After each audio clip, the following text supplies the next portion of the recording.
Mark moved to this neighborhood because it was quiet. After the divorce, he needed silence.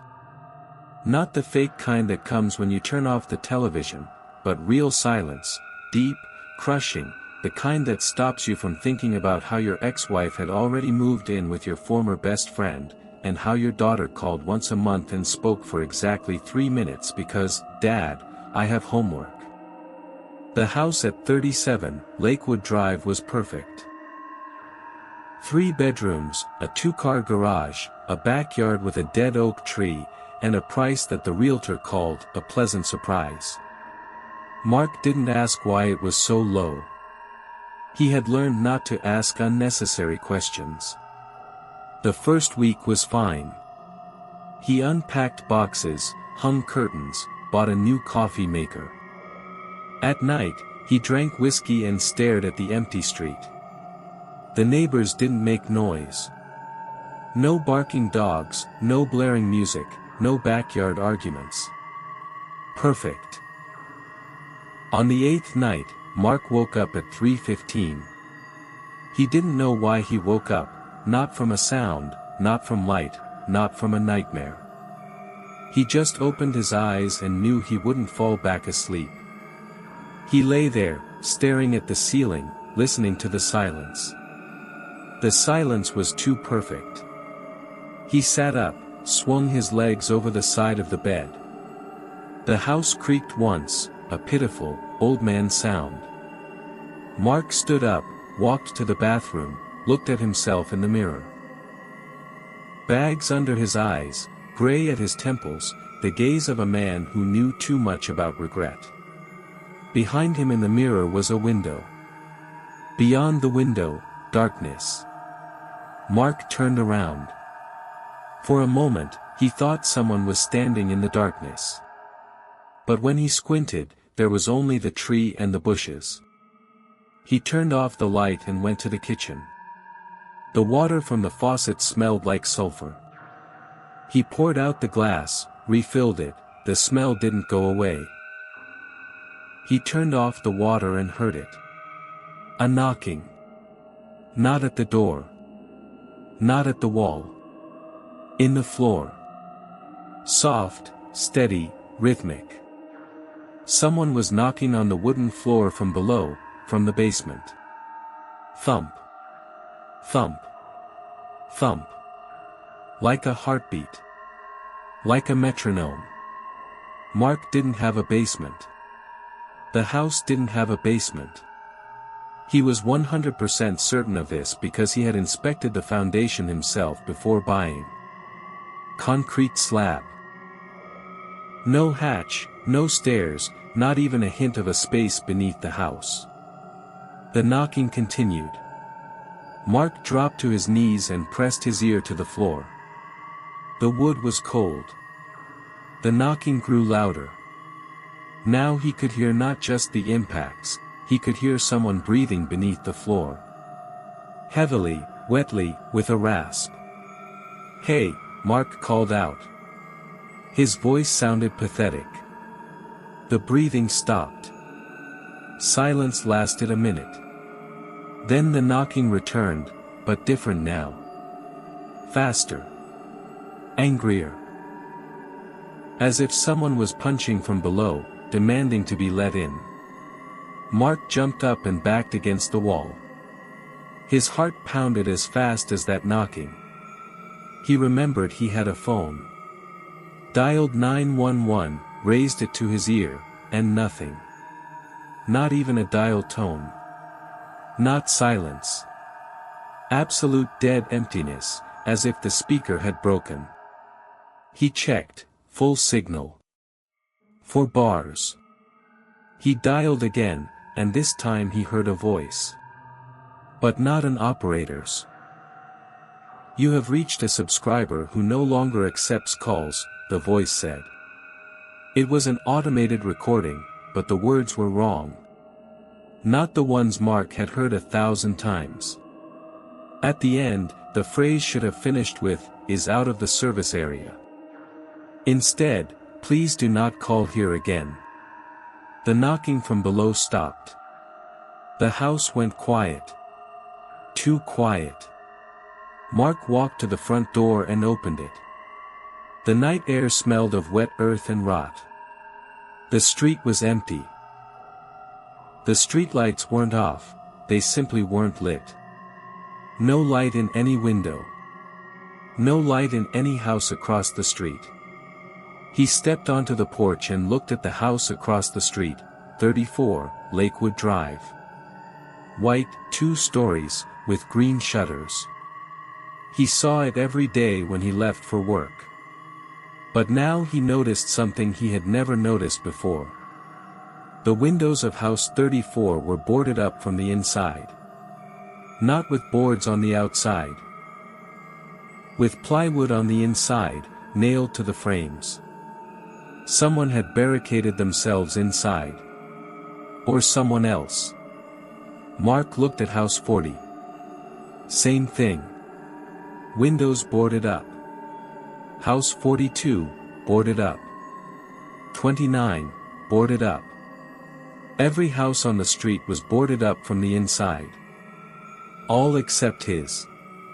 He stepped back, slammed the door, locked every lock. He went to the living room, turned on the television, static. Every channel showed the same thing, static snow, and in that snow, a silhouette. A person standing with their back to the camera, slowly turning. Mark turned off the television when the silhouette was almost facing the camera. He sat in the dark until dawn. Didn't sleep. Didn't move. Just listened. And the house listened back. In the morning, Mark stepped onto the porch. The sun was shining, birds were singing, a perfect suburban day. He looked at house 34. The windows were no longer boarded up. They were ordinary windows, clean, bright, with white curtains. A man in a bathrobe sat on the porch reading a newspaper. "Good morning," the man called out, waving. Mark didn't answer. He walked the entire street. Every house looked normal. Children played on lawns. Women watered flowers. Men washed cars. A perfect American street. That evening, Mark called the realtor. No one answered. He searched online for the house's history. Nothing. No murders, no fires, not even a neighbor complaint. The house was built in 1978, had changed hands 4 times. The last owner, a woman named Margaret Holloway, had sold the house 6 months before Mark. Reason for sale, moving out of state. Mark found Margaret Holloway on Facebook. She lived in Florida, posted photos of sunsets and grandchildren. He messaged her, "Hello, I bought your house on Lakewood Drive. Can you tell me anything about it?" The reply came within 3 minutes. One word. Run.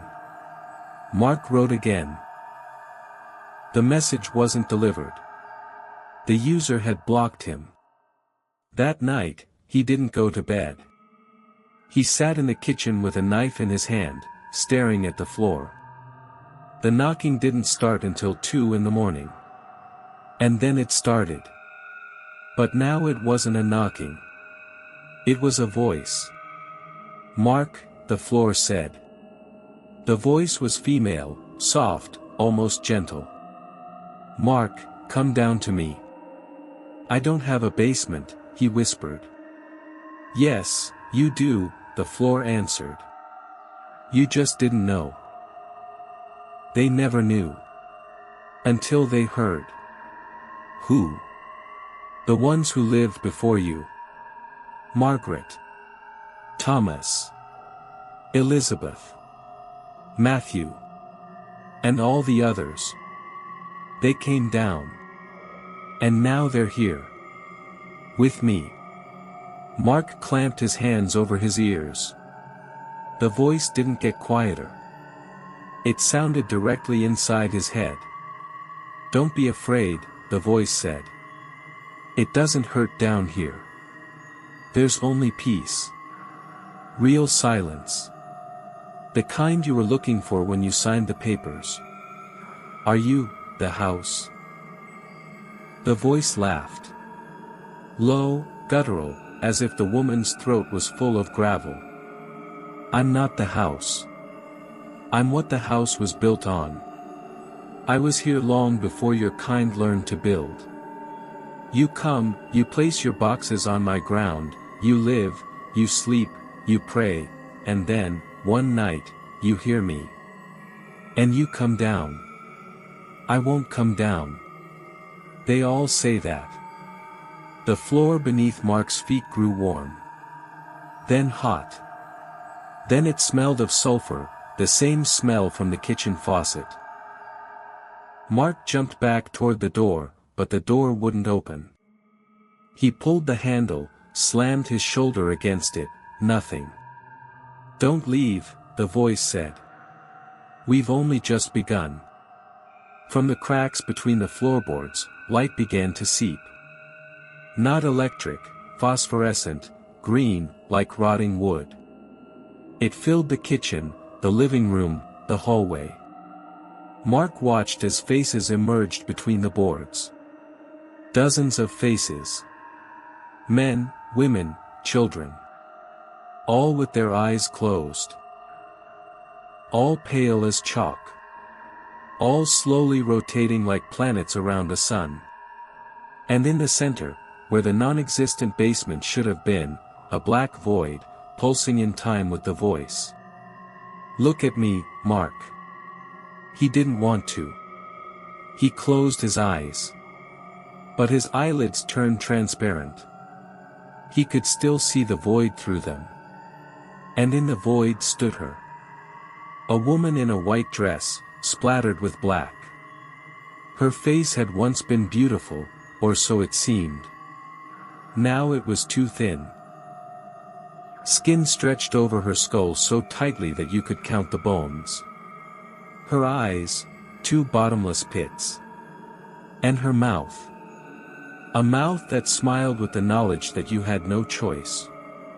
Come down, she said, reaching out her hand. The hand passed through the floor like water.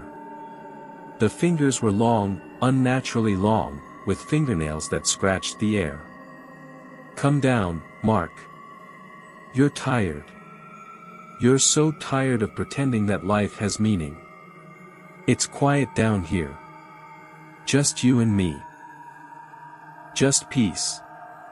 He felt his own legs moving toward the spot where the floor glowed brightest. He didn't want to go. He screamed inside. But on the outside, he took a step. Another. Another. Yes, the woman whispered. Yes, good boy. He was about to touch her hand when something struck him in the chest. Not physically, mentally. A memory. His daughter. Her voice, Dad, are you coming to my concert? She had called him 3 days ago. He hadn't answered. Tomorrow was her concert. Mark screamed, a real scream that tore his throat, and lunged backward. His shoulder popped out of its socket, but he didn't notice.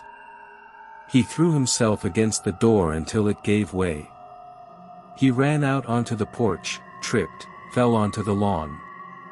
Lying on the wet grass, staring at the stars, he heard the house behind him sigh. Disappointed. Next time, the house said. Mark didn't go back into the house. He stayed on the street until morning. When the sun rose, he got in his car and drove away. He didn't take his belongings. He didn't close the door. He didn't say goodbye. He drove for 3 hours to a motel in the next state. There, he called his daughter.